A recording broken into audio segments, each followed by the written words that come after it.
አጠገባችሁ ያለውን ሰው ጽድቅ ያገኘሁት በኢየሱስ ነው በሉት እስቲ።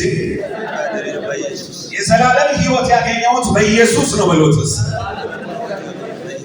እኔ ያደረኩት አስተዋጽኦ የለም በሉት እስቲ።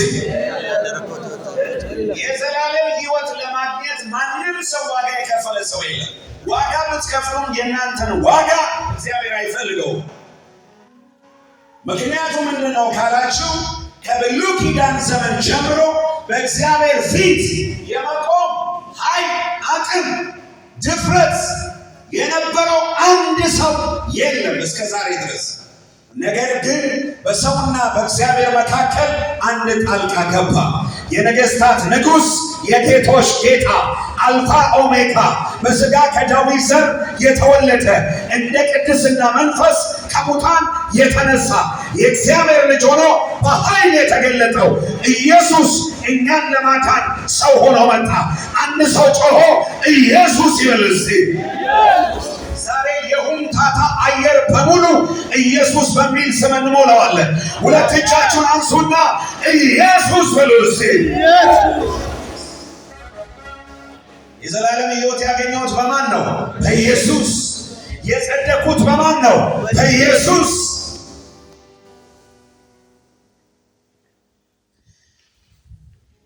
አንድ ምሳሌ ላሳያችሁ ነው። እስቲ ሁለታችሁ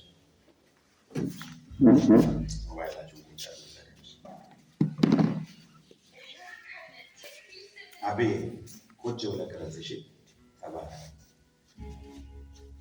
ይስጥ ከማለት ይኸውላችሁ በብሉይ ኪዳን ዘመን ይሄ ኃጢአተኛ ነው፣ ይሄ ደግሞ በጉ ነው ወይ ፍየል ነው ወይ ሳምቲንግ የሆነ እንስሳ። ዝቅ በል እንደ በግ ተንበርከክ። ጌታ ይባርክ። ይሄ ኃጢአት የሰራ ኃጢአተኛ በጉን ይዞ ይመጣና ወደ ካህኑ እንደዚህ ይላል። ለካህኑ ይነግረዋል። እንደዚህ አይነት ኃጢአት ሰርቻለሁ ብሎ ለካህኑ ሲነግረው ካህኑ ምን ያደርጋል? በጉ ላይ እጁን ይጭናል። ይሄኛው ሰውዬ የሰራው ኃጢአት በሙሉ ወደ ማን ይተላለፋል? ወደ በጉ። ይሄ ሰው ኃጢአት የሰራው ማን ነው? ሰውዬው። ስምማ ዳንኤል ነው ኃጢአት የሰራው። በጉ ምንም አላደረገም፣ ንጹህ ነው። ምንም ባልሰራው ኃጢአት፣ ምንም ባልሰራው በደል የዳንኤል ኃጢአት በሙሉ ወደ ማን ይመጣል? ወደ በጉ። ካህኑ ብቻ ነው እጁን የሚጭነው በበጉ ላይ። ይሄኛው ኃጢአቱን ይናዘዛል። ከዛስ ወደ ቤቱ በሰላም ይሄዳል። ኃጢአቱ በሙሉ ማለት ተቀምጧል በጉ ላይ። በጉ ደግሞ መሰዊያ ላይ ያመጣና ለእግዚአብሔር ምን ያደርገዋል? ይሰዋል። ኃጢአት የሰራውስ ዳንኤል ነው። እሱ ወዴት ሄዷል? ወደ ቤቱ ሄዷል። ኃጢአቱን ለማሰቶ ሄዷል ለበጉ። እንደዚህ የሆነ የብሉይ ኪዳን ዘመን ብዙ ዘመን ተኖረ። ዳንኤል ኃጢአት በሰራ ቁጥር ሁሉ በጊዞ ካህኑ ጋር ይመጣል። በጊዞ ካህኑ ጋር ይመጣል።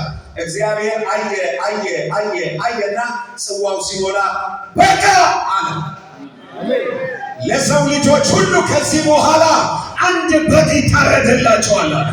የአንድ በግ ደም ይፈሳል። የዓለምን ኃጢአት ያስወገደ የናዝሬቱ የኢየሱስ ደም። እስቲ ጩና ኢየሱስ በሉ እስቲ። ይገርም። ኃጢአት የሰራው ዳንኤል፣ አመፅ የሰራው ዳንኤል፣ ተንኮል የሰራው ዳንኤል። ኃጢአቱ ግን ወደ ማን መጣ? ወደ በጉ። በጉ ለዳንኤል ተሰዋለት። የዳንኤልን ኃጢአት በሙሉ በጉ ተሸክሞ መሰዊያው ላይ። የሚገርማችሁ ነገር ይሄ በግ ኃጢአቱን የሚሸከመው የአንድ የዳንኤልን ብቻ ነው። ኢየሱስ ግን የተሸከመው የዓለምን ሁሉ ኃጢአት ነው። አንድ ሰው ጮሆ አሜን ይበል እስቲ። አሜን። ዳንኤል በጉን መግዛት የሚችል ገንዘብ ስላለው ነው በግ የገዛው። ኃጢአት ሰርቶ በጉን መግዛት የሚችል አቅም ከሌለውስ ከነ ኃጢአቱ እያዘነ ይኖራል። ለዛ ነው የታረደልን በግ የናዝሬቱ ኢየሱስ ሕይወቱን በነፃ አሳልፎ ሰጠን። ሃሌሉያ አሜን። እግዚአብሔር ዘመንን ይባርክ። ቁጭ በል። ለዚህ ልጅ ባካችሁ ወንበር ስጡት። በቃ ፕሮፌሽናል ካሜራማን ተመስጦ ነው እየቀረጸ ያለው። ይደክመዋል። ወንበሩ ጠጋር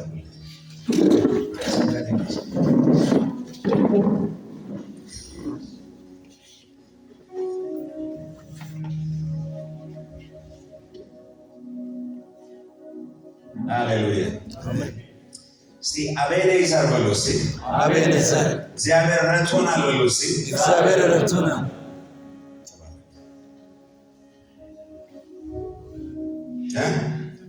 ስሙም አቤኔዘር ነው። ለእግዚአብሔር ክብር አጨብጭቡ። አጠገባችሁ ላለው ሰው እንደዚህ በሉት፣ ላንተና ለኔ በሉት እስቲ ላንተና ለኔ የኢየሱስ ክርስቶስ ደም ፈሶልናል በሉት እስቲ የኢየሱስ ክርስቶስ ደም ፈሶልናል። አይታችኋል። ማንም ሰው በራሱ እንዳይመካ የሚመካ ቢሆን በእግዚአብሔር እንዲመካ ኢየሱስ ጽድቃችን፣ ጥበባችን፣ ቤዛችን ሆኖ መጣልን። ኦኬ ስለ አንድ እውነት ልን ጽድቅ ማለት ምን ማለት ነው? የምትጽፉ ሰዎች እስቲ ጻፉች። ጽድቅ ማለት ምን ማለት እንደሆነ ትርጉሙን ልንገራችሁ። ያለምንም ኩነኔ፣ ያለምንም የኃጢአተኝነት ስሜት፣ ያለምንም የበታችነት ስሜት በእግዚአብሔር ሕልውና ውስጥ መኖር ማለት ነው። አንድ ሰው አሜን ይበልስ። አሜን። ያለምንም ምን አልኳችሁ? ኩነኔ ማይ ሎርድ። ቀደም እዚህ ጋር ስትዘሉ የነበራችሁት አሁን ቀኑ